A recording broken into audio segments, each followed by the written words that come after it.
अस्सलाम वालेकुम गाइस, क्या हाल चाल है। उम्मीद करदा हां सो खैर वाफियत नाल ते शुक्र ते अलहमदुलिल्लाह मैं भी ठीक हाँ ते मेरे बाल भी बिल्कुल ठीक ठाक हैं ते तुस तुहाडे बाल बच्चे भी ठीक होसन उम्मीद करें ना। ठीक है ते जिवें कि तुहानू पता है मेरी बेगम साहबा गई दी किरले दे पिछू, किरला नहीं होंदा जेह्ड़ा किक्कर ते चढ़े उंदे पिछू गई दी है।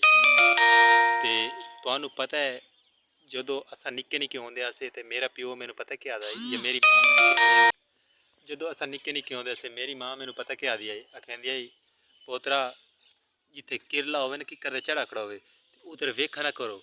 वो इस गल्लों डरैंदी आई बई केड़ा ना ये ना और कि किरले शिरले नू छेड़े ना तो कि चक चुक ना वाला पा लवे।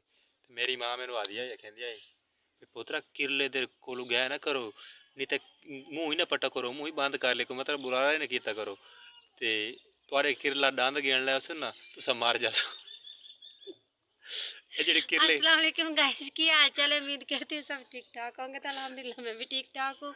तो आज नवी स्टोरी देखो सुनते पे अच्छा मैं और तू और अच्छा ते जिवें कि गिरे मैं किरले वाली गल शुरू की है। ठीक है ये मियाँ जानदी पे किरला उतों निकला है मैं रोक गया भी क्योंकि इतने गुरकार बाबा होने लगे रश के आ गया।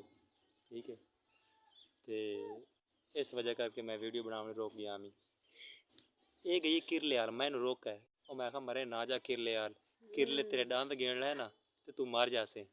ये तो मैं सच सही दी रोक गई इन मैं हूँ दसा मैं मजाक किया मेरी माँ बाद चाहती है भी वध किरला होना पिया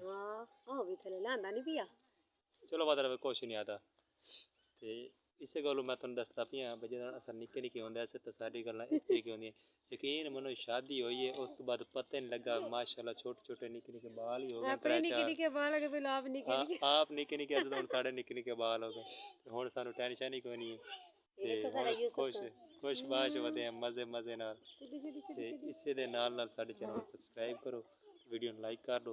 मिलांगे किसी नैक्सट वीडियो अज का व्लॉग ही ताई खत्म करने ज़्यादा बड़े व्लॉग अस नहीं चढ़ाने क्योंकि बाद कोई फायदा नहीं ना बस हाँ अस बस छोटी मोटी वीडियो बनाने बस इंजॉय करें। बाय बाय अल्लाह हाफिज़।